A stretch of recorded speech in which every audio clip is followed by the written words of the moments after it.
Hello students, कैसे हैं आप सब। आशा करती हूँ आप अच्छे होंगे और अच्छे से अपनी पढ़ाई कर रहे होंगे। मैं मोनिका रावत आपका स्वागत करती हूँ आईसीटी वर्चुअल क्लासरूम देहरादून में। बच्चों, आज हम क्लास 7 का जो आपका सब्जेक्ट है साइंस, उसका चैप्टर मोशन एंड टाइम को कंटिन्यू करेंगे। तो बच्चों, अभी तक हमने यहाँ पे मोशन के कॉन्सेप्ट को समझा है कि मोशन यानी गति क्या होती है, ये जाना था। हमने गति के अलग अलग प्रकार देखे थे, जिसके बेस में हमने जो है अलग अलग एग्जाम्पल्स को कैटेगराइज किया था, यानी उनको वर्गीकृत किया था। ठीक है, जो आपकी गति के प्रकार है उनमें। इसके बाद हमने जो है धीमा और तेज के कॉन्सेप्ट से स्पीड यानी चाल के कॉन्सेप्ट को समझा। हमने ये समझा था कि हम कब ये कह सकते हैं कि कोई वस्तु तेज है, स्पीड का फॉर्मूला क्या होता है, यानी चाल का फॉर्मूला क्या होता है, ये भी हमने देखा था। साथ ही साथ हमने एवरेज स्पीड यानी औसत चाल के कॉन्सेप्ट को भी समझा। इसके बाद हम जो है मेजरमेंट ऑफ टाइम को डिस्कस कर रहे थे। बेसिकली हमने ये जाना था कि पुराने समय, अगर हम पुराने टाइम की बात करें, पुराने समय की बात करें या अपने पूर्वजों की बात करें, तो पुराने समय में जो हमारे पूर्वज थे वो समय को मेजर करते थे, मापते थे। उनके पास कोई मेजरिंग इंस्ट्रूमेंट यानी मापन का कोई यंत्र तो नहीं था, लेकिन वो जो है सूर्य की स्थिति से, हमारी जो छाया है उसकी शेप, उसकी स्थिति से वो ये पता लगा लेते थे, ये अनुमान लगा लेते थे कि समय कितना हुआ है। यानी वो समय का मेजरमेंट जो है कुछ भौगोलिक परिस्थितियों या जो परिघटनाएं हैं उनके आधार पर करते थे, जैसे छाया की बनावट के आधार पर, सूर्य की स्थिति के आधार पर। यानी अगर हम सूर्य की बात करें तो वो ये कहते थे कि पहले दिन का या पहला जो सूर्योदय है और जो दूसरा सूर्योदय है उसके बीच का जो समय है वो एक दिन को दर्शाता है। इसी तरीके से वो जो है माह को या जो मंथ होता है उसे अमावस्या से दर्शाते थे। यानी वो ये कहते थे कि जो पहला अमावस है और जो दूसरा अमावस है, उन दोनों के बीच का जो समय है उसको हम एक माह कहें। इसी तरीके से वो ये कहा करते थे कि जो पृथ्वी है, पृथ्वी क्या कर रही है, जो है आपके सूर्य का चक्कर का, तो जब पृथ्वी सूर्य का एक पूरा चक्कर काट देती है यानी उसकी एक परिक्रमा पूर्ण कर देती है, तो उस परिक्रमा को लगने में या पूर्ण करने में लगने वाला जो समय है उसको वो एक साल या एक वर्ष के रूप में कहते थे। तो इस तरीके से कुछ भौगोलिक परिघटनाएं थी, जैसे सूर्योदय की जो घटना है। इसी तरीके से जो है आपकी अमावस की घटना जो है उसके अनुसार, ठीक है, सूर्य के जो है जो आपका अर्थ है, पृथ्वी के सूर्य के चारों तरफ चक्कर लगाने के अनुसार ही वो क्या करते थे, ये कहते थे कि जब पृथ्वी सूर्य का एक चक्कर काट देती है तो वो एक साल हो। तो यहाँ इस तरीके की जो भौगोलिक परिघटना है उनके अनुसार वो समय का मापन करते थे। अब ये हम पुराने टाइम की बात कर रहे हैं जिस समय किसी भी प्रकार का यंत्र नहीं था, कि ऐसा कोई यंत्र नहीं था जिसके माध्यम से हम समय को मेजर कर सके, यानी समय का मापन कर सके। अगर हम आज की बात करें तो आजकल जो है समय के मापन के लिए अलग अलग प्रकार की घड़ियों का यूज किया जाता है। जैसे आपकी डिजिटल वॉच हो गई, ठीक है, आपकी वॉल क्लॉक यानी जो दीवार घड़ी होती है वो हो गई, टेबल क्लॉक हो गई, ठीक है, जो मेज की घड़ी होती है, ठीक है, आपकी रिस्ट वॉच हो गई, ठीक है, स्मार्ट वॉच होगी। तो ये सारे की सारी जो आपके वॉच हैं, तो ये आपकी जो अलग अलग प्रकार की जो घड़ियां हैं, ठीक है, चाहे दीवार घड़ी हो, चाहे डिजिटल वॉच हो, चाहे आपकी स्मार्ट वॉच हो, चाहे आपकी टेबल क्लॉक हो, इनके माध्यम से हम आज के समय में समय का मापन करते हैं। ठीक है, तो समय के मापन करने का जो आजकल का जो सबसे कॉमन, सबसे जो है आपका सामान्य या जो हम नॉर्मली हम यूज करते हैं बेसिकली वो घड़ियां। ठीक है,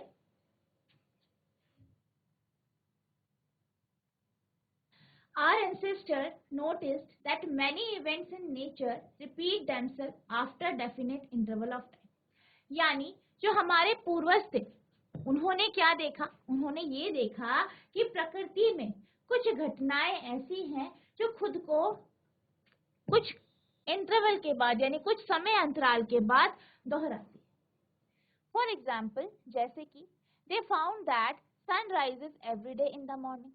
अब कुछ उदाहरण है, जैसे कि उन्होंने क्या देखा, उन्होंने ये देखा कि सूर्य हर रोज सुबह के समय सूर्योदय होता है यानी उगता है. ठीक है, सूर्य उगता है यानी सूर्योदय होता है. The time between one sunrise and next sunrise is called a day. तो उन्होंने क्या कहा कि पहला जो सनराइज है यानी पहला जो सूर्योदय है और जो दूसरा सूर्योदय है उसके बीच का जो समय है उसे उन्होंने एक दिन कहा. Similarly, a month was measured from one new moon to the next. इसी तरीके से उन्होंने एक माह को मापा. किस तरीके से मापा, उन्होंने ये कहा कि पहला जो अमावस है और जो दूसरा अमावस है इन दोनों अमावस के बीच का जो समय है उसको उन्होंने क्या कहा, मंथ यानी माह. A year was fixed as the time taken by the earth to complete one revolution of sun. और उन्होंने एक वर्ष को क्या किस तरीके से संबोधित किया, उन्होंने ये कहा कि पृथ्वी को सूर्य की एक परिक्रमा को पूर्ण करने में जो समय लगता है वह एक वर्ष का समय. हमारे पूर्वजों ने यह देखा कि प्रकृति में बहुत सी घटनाएं निश्चित अंतरालों के पश्चात स्वयं दोहराती है. उदाहरण के लिए उन्होंने यह पाया कि सूर्य प्रतिदिन प्रातः उदय होता है. एक सूर्योदय से अगले सूर्योदय के बीच का समय को उन्होंने एक दिन कहा.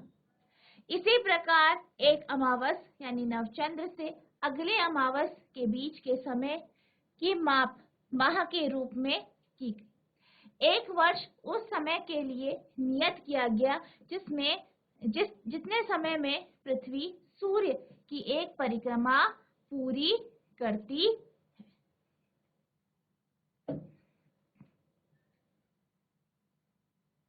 We often need to measure intervals of time which are much shorter than day. अब उन्होंने क्या कहा, बेसिकली हमने ये कहा कि जो हमारे पूर्वज थे उन्होंने दिन को किस तरीके से परिभाषित किया. उन्होंने ये कहा कि जो पहला सूर्योदय है और जो दूसरा सूर्योदय है उसके बीच का जो समय है वह एक दिन कहलाए.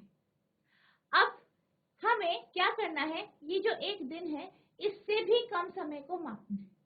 तो एक दिन से भी कम समय को मापने के लिए हम जिन यंत्रों का उपयोग करते हैं उन्हें हम घड़ी कहते हैं, क्लॉक्स कहते हैं या वॉचेस कहते हैं.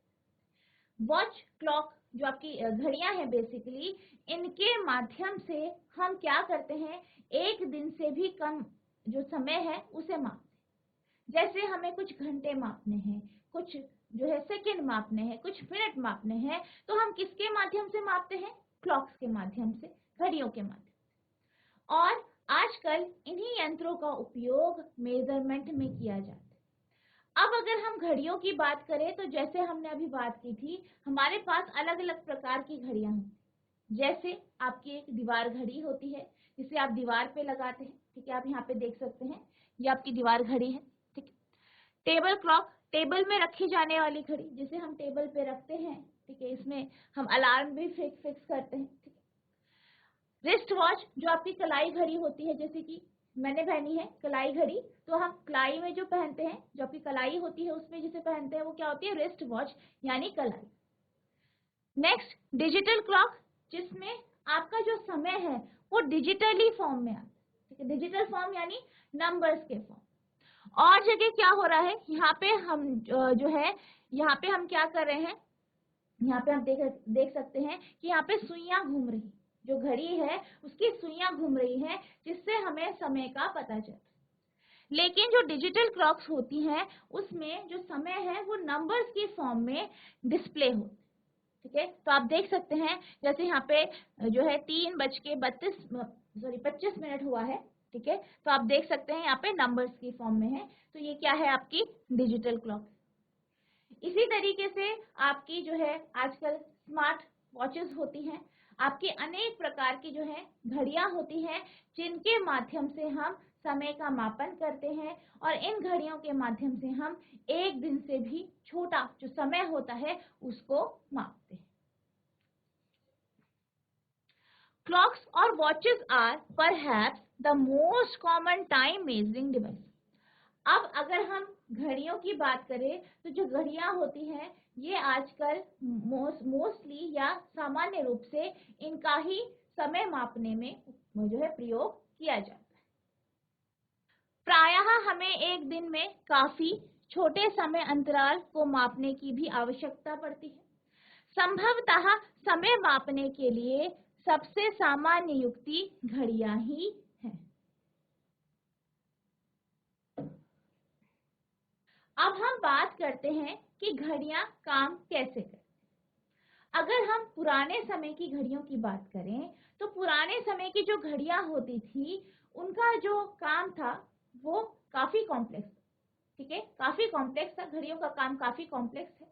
लेकिन अगर हम पुराने समय की घड़ी की बात करें तो पुराने समय की जो घड़ी होती है वो अपने या वो चलने के लिए पीरियोडिक मोशन यानी आवर्ती गति का सहारा लेती।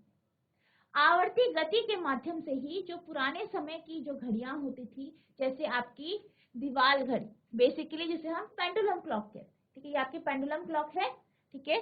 तो पेंडुलम क्लॉक जो होती थी वो आवर्ती गति का उपयोग करके ही कार्य करती थी। बेसिकली यहाँ पे जो ये पेंडुलम होता है आपको दिख रहा होगा,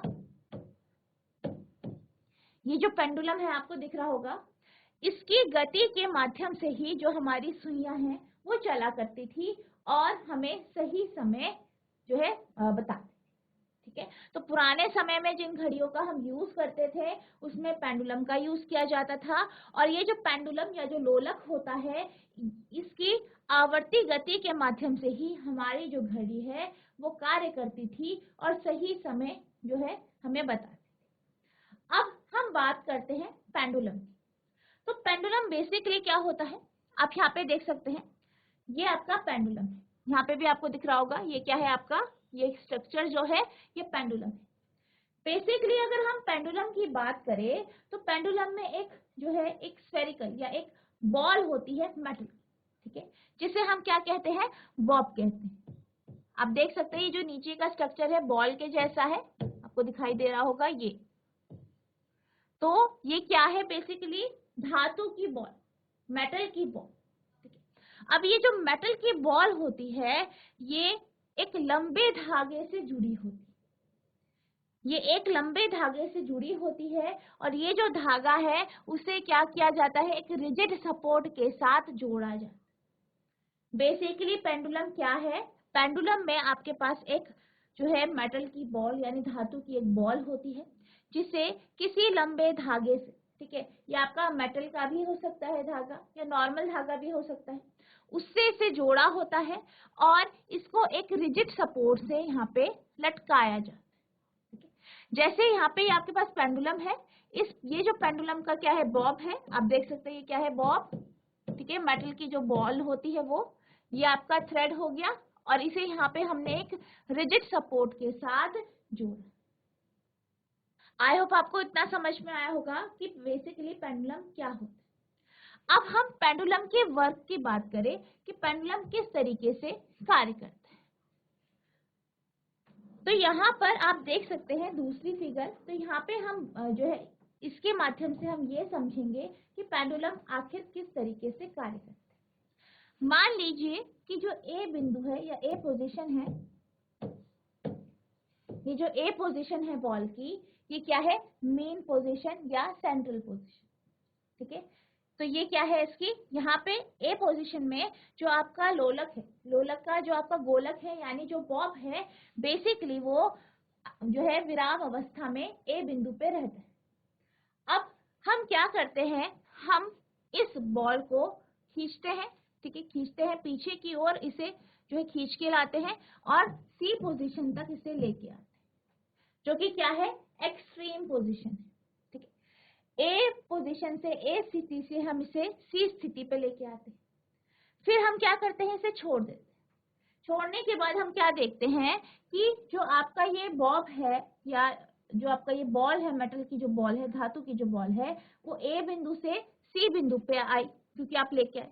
फिर जैसे ही आपने छोड़ा तो आपने क्या देखा कि फिर ये बॉल क्या गई, कहाँ गई, सी से ए की ओर गई, फिर ए से कहाँ गई, बी की ओर गई।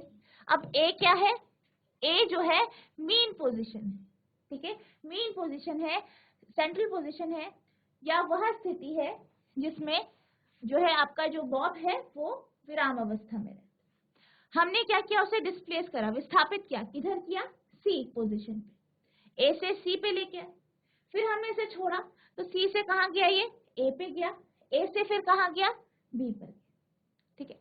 फिर बी पर जाने के बाद बी क्या है, एक्सट्रीम पोजीशन, जैसे कि सी है, सी के जो है बी विपरीत दिशा में है, उल्टी दिशा में। अब क्या हुआ, फिर ये जो बॉब है ये बी से ए की ओर गया, फिर ए से सी की ओर गया, ठीक। फिर क्या हुआ, फिर सी से ए की ओर गया, ठीक है, सी से ए की ओर, फिर ए से बी की ओर। तो आप देख सकते हैं कि जो आपका ये पेंडुलम है, लोलक है, ये एक समय के बाद जो है खुद की जो गति है, जो उसकी खुद का जो मोशन है उसे रिपीट कर। तो ये जो गति है जो कि आपके पेंडुलम की गति है, इसी को हम क्या कहते हैं, आवर्ती गति कहते हैं, ठीक है। आवर्ती गति यानी जो है ये आपका जो है, जो आपका लोलक है वो क्या कर रहा है, वो अपनी जो उसकी मोशन है, जो उसकी गति है, उसे वो रिपीट कर, इसीलिए हम इसे क्या कहते हैं, पीरियोडिक मोशन, आवर्ती। और इसी के बेस में जो है आपकी जो क्लॉक हुआ करती थी, जो पुराने समय की जो क्लॉक थी वो काम करती थी। तो आपने देखा होगा कि पुरानी जो घड़ियां होती थी उसमें लोलक यानी पेंडुलम होता था, और ये पेंडुलम की मदद से ही आपकी जो घड़ियां हैं वो कार्य करती थी, वो चलती थी, और आप समय को यानी टाइम को मेजर कर पाते, ठीक है। The working of clock is rather complex,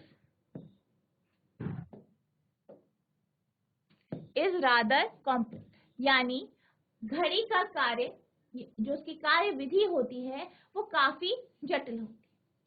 but all of them make use of periodic motion. लेकिन क्या होता है, जितनी भी घड़ियां हैं, चाहे आपकी दीवार घड़ी है, चाहे आपकी कलाई घड़ी है, सारी की सारी घड़ियां पीरियोडिक मोशन यानी आवर्ती गति का उपयोग करती है। One of the most well-known periodic motion is simple pendulum. अब इसी तरीके से सबसे ज्यादा जिस उदाहरण के बारे में आप जानते हैं पीरियोडिक मोशन के, वो क्या है आपका सिंपल पेंडुलम, ठीक है, साधारण लोलक या सरल लोलक। घड़ियों की कार्यविधि काफी जटिल होती है, परंतु सभी घड़ियों में आवर्ती गति का उपयोग किया जाता है। आवर्ती गति एक चिर परिचित उदाहरण सरल लोलक है, ठीक है। तो सरल लोलक क्या है, आपके पीरियोडिक मोशन का उदाहरण। A simple pendulum consists of a small metallic ball or a stone or a piece of stone suspended from a rigid stand by a thread. अगर हम बात करें एक सिंपल पेंडुलम की, एक साधारण लोलक की, तो साधारण लोलक क्या होता है, इसमें आपके पास एक मेटल की बॉल होती है, धातु की बॉल होती है, या एक जो है पत्थर होता है जो कि मेटालिक जो कि मेटल का होता है, ठीक है। अब ये जो है आपके रिजिड सपोर्ट के साथ जोड़ा जाता है, किसके माध्यम से, एक धागे के माध्यम से, एक थ्रेड के माध्यम से। The metallic ball is called Bob of the pendulum. और ये जो धातु की बॉल होती है, ठीक है, ये जो आपके पास ये जो गोला, ठीक है, ये जो बॉल है, इसको हम क्या कहते हैं, बॉब कहते हैं। क्या कहते हैं, Bob. The pendulum at rest in its mean position, यानी जो पेंडुलम होता है वो अपनी मीन पोजीशन पे रेस्ट पे होता है।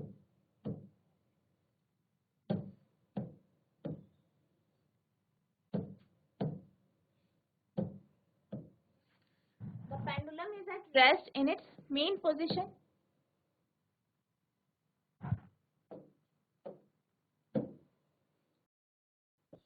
ठीक है, जो पेंडुलम होता है वो रेस्ट पे होता है, कहाँ पे होता है? मेन पोजीशन पे, यानी ए जो स्थिति है वो क्या है? पेंडुलम की विराम अवस्था। ए स्थिति यहाँ पे क्या है? विराम अवस्था। किसकी? पेंडुलम की। यानी अगर हम पेंडुलम में किसी भी प्रकार का बल नहीं लगाएंगे तो आपका जो पेंडुलम होगा वो इस ए स्थिति पे रहे। ठीक है, when the bob of the pendulum is released after taking it slightly to one end, it begins to move to and fro. It begins to move to and fro.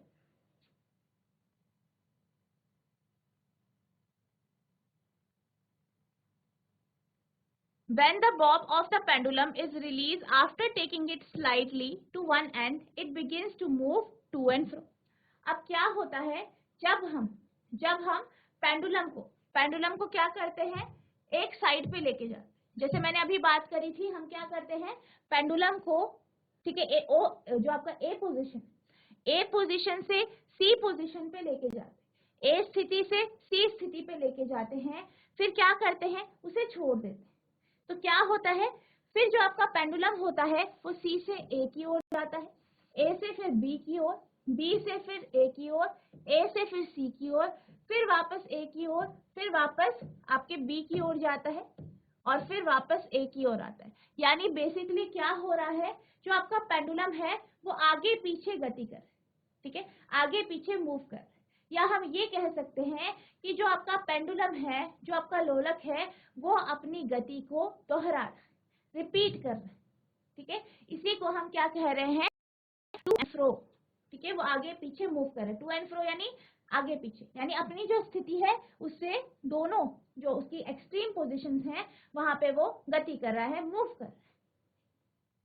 The two and fro motion of simple pendulum is an example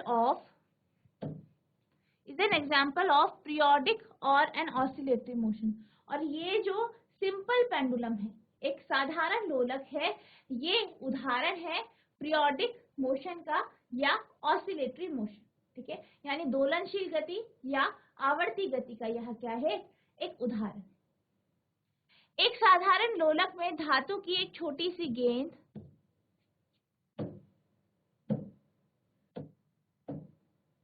एक साधारण लोलक में धातु की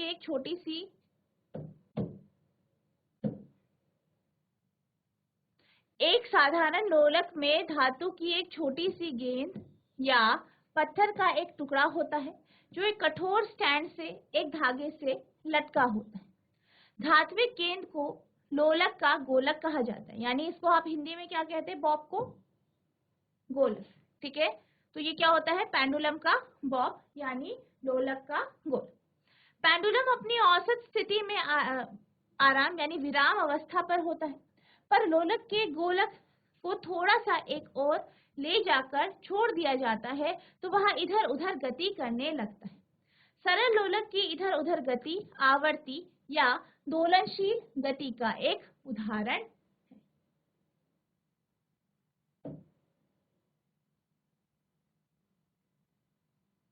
The pendulum is said to have completed one oscillation when its bob starts from its mean position O, moves to A to B and back to O. यानी क्या कहा जा रहा है कि हम कब कहते हैं कि जो आपका पेंडुलम है, जो आपका लोलक है या पेंडुलम है, उसने एक जो है ऑसिलेशन को कंप्लीट करी। कब कहते हैं? हम तब कहते हैं जब क्या होता है? जो आपका ये पेंडुलम का जो बॉब है वो क्या करता है? वो ओ पोजीशन से यहाँ पे, मान लीजिए ए पोजीशन है, ये बी पोजीशन है, तो ए पोजीशन में आता है, फिर वो यहाँ से फिर ओ में जाता है, ओ से फिर वापस बी में जाता है और फिर वापस ओ में आता है। तो हम ये कहते हैं कि इसने क्या किया है? एक ऑसिलेशन को, ठीक है, एक दोलन को पूरा किया। एक ऑसिलेशन या एक दोलन या एक साइकिल भी कह सकते।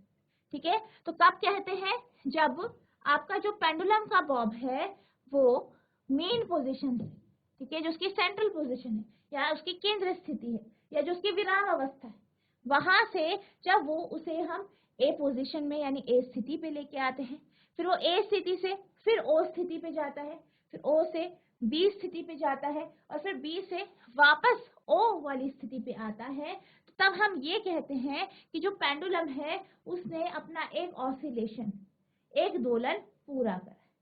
ठीक है।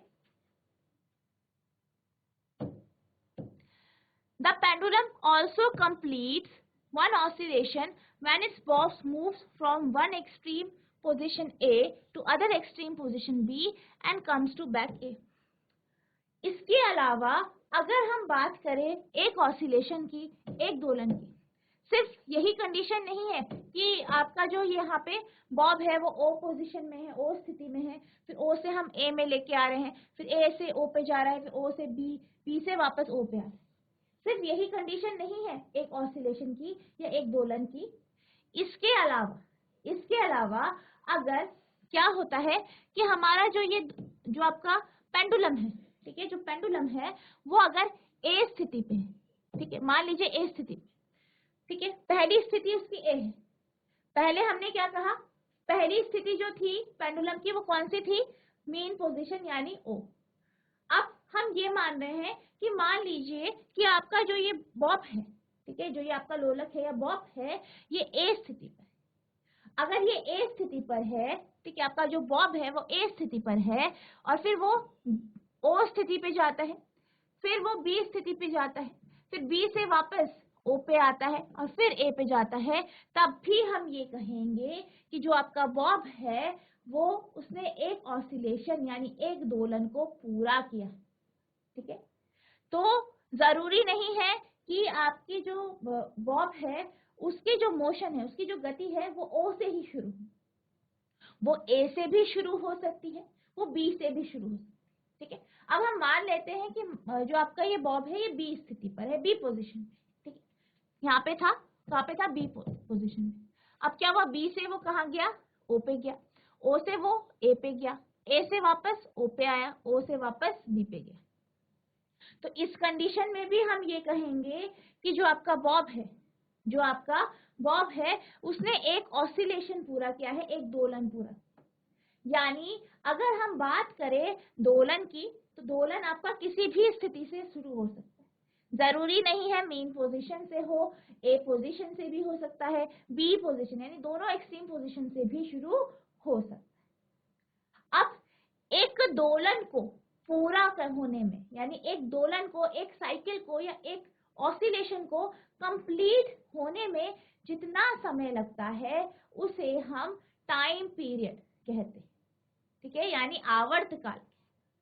ठीक है, यानी मान लीजिए हमने क्या किया, हमने पेंडुलम लिया। ठीक है, हमारे पास एक पेंडुलम है, हमने एक पेंडुलम ले लिया। ठीक है, पेंडुलम लिया, उसके बॉब को हमने क्या किया, ए पोजीशन पे लाए और यहाँ से हमने इसे छोड़ा, तो फिर ये ए से ओ पे गया, फिर ओ से फिर बी पे गया, बी से फिर ओ पे आया, फिर ओ से फिर ए पे गया। और मान लीजिए ये पूरा जो ऑसिलेशन है इसे पूरा करने में इस बॉब को जो है 24 सेकंड लगे। कितने सेकंड लगे, 24 सेकंड लगे। ठीक है, 24 सेकंड लगे। तो हम ये कह सकते हैं कि जो ये आपका पेंडुलम है इसका जो टाइम पीरियड है वो कितना है आपका, 24 सेकंड, क्योंकि 24 सेकंड में जो है एक ऑसिलेशन पूरा हो। ठीक है, तो इसी को हम क्या कहते हैं, टाइम पीरियड यानी आवर्तकाल। क्या कहते हैं, आवर्तकाल यानी टाइम पीरियड। तो टाइम पीरियड क्या होता है, एक दोलन को पूरा होने में जो समय लगता है उसी को हम टाइम पीरियड यानी आवर्तकाल कहते हैं। The time taken by the pendulum to complete one oscillation is called its time period. यानी सरल लोलक एक दोलन पूरा करने में जितना समय लगाता है उसे क्या कहते हैं, सरल लोलक का आवर्तकाल। जब लोलक एक गोलक अपनी मध्य स्थिति O से आरंभ करके A तक, फिर A से B एवं B से वापस O पर आता है, तो यह कहा जाता है कि लोलक ने एक दोलन पूरा किया है। लोलक जब भी एक दोलन पूरा करता है तब इसका गोलक एक चरम स्थिति A से दूसरी चरम स्थिति B पर तथा B से वापस A पर आ जाता है। सरल लोलक एक दोलन पूरा करने में जितना समय लगाता है उसे सरल लोलक का आवर्तकाल कहते हैं। तो आई होप आपको यहाँ पे आवर्तकाल का कॉन्सेप्ट क्लियर हो गया होगा कि टाइम पीरियड क्या होता है।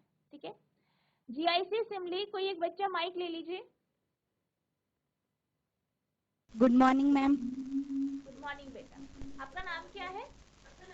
मैम मोनिका। तो मोनिका बेटा, आप ये बताइए कि समय के मापन के लिए हम किस यंत्र का उपयोग करते हैं, यानी टाइम मेजरमेंट के लिए आप किस डिवाइस का यूज करते हैं?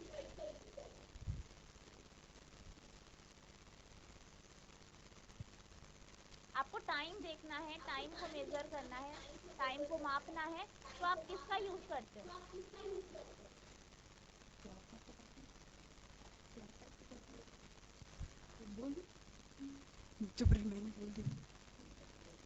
Ma'am time period. मैंने डिवाइस पूछा है, डिवाइस किस यंत्र का यूज करते हैं आप टाइम देखने के लिए? Ma'am clock. हाँ, वेरी गुड मोनिका, सब तालियां बजाएंगे। वेरी गुड मोनिका, ठीक है, वेरी गुड। तो हम समय को मापने के लिए क्लॉक यानी घड़ी का उपयोग करें। आप बैठ जाइए बेटा, ठीक है। जीआईसी सिमली कोई एक बच्चा माइक ले लीजिए।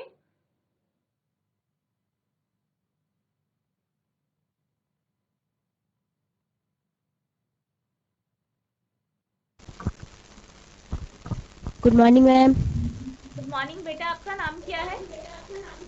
मैम पूजा। ठीक है, तो पूजा बेटा, आप ये बताइए कि जो आपका पीरियोडिक मोशन होता है उसका कोई एक उदाहरण बताइए। पेंडुलम। वेरी गुड, सब पूजा के लिए तालियां बजाएंगे। वेरी गुड बेटा, वेरी गुड बेटा, अब बैठ जाइए।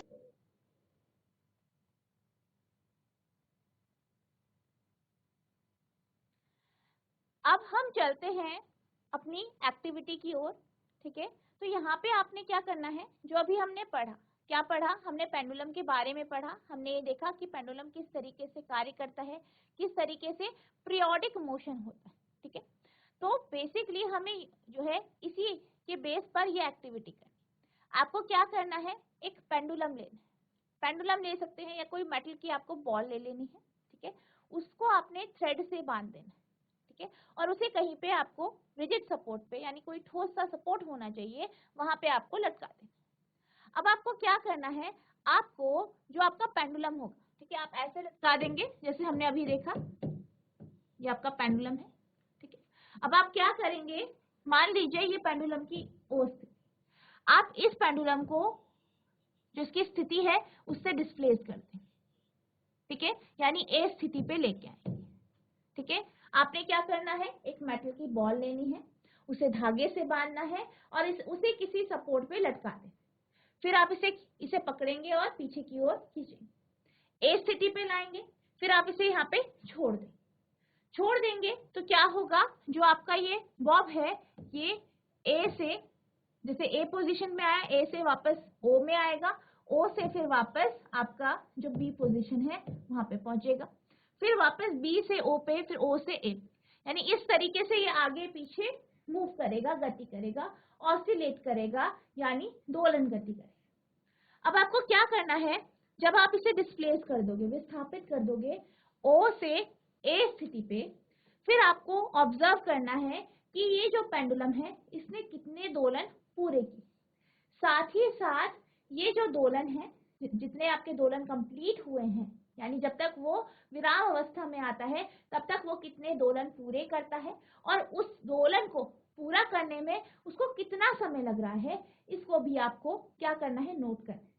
नोट कैसे करना है, यहाँ पे आपको टेबल दिखाई दे रही होगी, इस टेबल में आपको क्या करना है, जो है ऑसिलेशन को ऑब्जर्व करना है, ठीक है।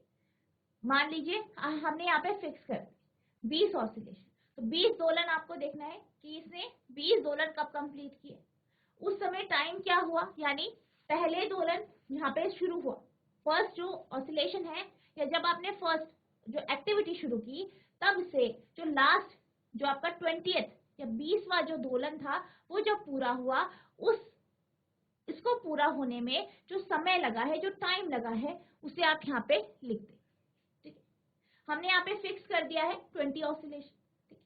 फिर आप क्या करेंगे, टाइम पीरियड निकाल। टाइम पीरियड कैसे निकालेंगे, जितना टाइम जो है 20 ऑसिलेशन को 20 दोलन को पूरा होने में लगा है उसको आप डिवाइड कर देंगे 20 से, ठीक है। जैसे पहला उदाहरण है कि 20 ऑसिलेशन को 20 दोलन को पूरा होने में 42 सेकंड लगे।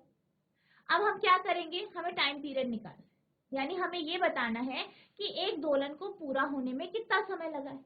तो हम क्या करेंगे, 42 को डिवाइड कर देंगे 20 से, 42 को डिवाइड कर देंगे 20 से, तो हमारे पास क्या आया, 9.1। तो इसी तरीके से आपको क्या करना है, इस एक्टिविटी को करना है, ठीक है। आप पेंडुलम जो है, पेंडुलम को इस तरीके से लटकाएंगे, उसको डिस्प्लेस करेंगे और फिर 20 ऑसिलेशन जो है ये पूरा करेगा। आपको उसे टाइम पीरियड नोट करना है, बेसिकली कितना टाइम लगा है, फिर उसको 20 से आप डिवाइड करें तो आपके पास टाइम पीरियड आ जाए। तो ये आपको होमवर्क से करना है, आपको इसे करने की कोशिश करनी है। नेक्स्ट लेक्चर में हम इस एक्टिविटी को डिटेल में डिस्कस करेंगे। तो बच्चों, आज हमने जो है टाइम मेजरमेंट के बारे में देखा। हमने ये जाना किस तरीके से हमारे जो पूर्वज थे वो समय का मापन करते थे। हमने ये भी देखा कि जो आपकी क्लॉक्स होती हैं, घड़ियां होती थी, पुराने जमाने की घड़ियां, वो किस तरीके से जो है आवर्ती गति का यूज करके चलती और किस तरीके से आपका जो पेंडुलम है वो कार्य करता है, ये भी हमने देखा। आई होप आपको ये सारे टॉपिक समझ में आए होंगे। नेक्स्ट लेक्चर में हम आगे के जो टॉपिक हैं उन्हें जो है पढ़ेंगे। आपको क्या करना है, जितना पढ़ाया गया है उसे रिवाइज करना है, और अगर आपको किसी भी प्रकार की कोई भी परेशानी होती है, कोई भी आपके मन में प्रश्न उठता है, तो नेक्स्ट लेक्चर में आप पूछ सकते हैं। तो बच्चों, आज के लिए बस इतना ही, मिलते हैं अब नेक्स्ट सेशन में। तब तक के लिए thank you and have a nice day.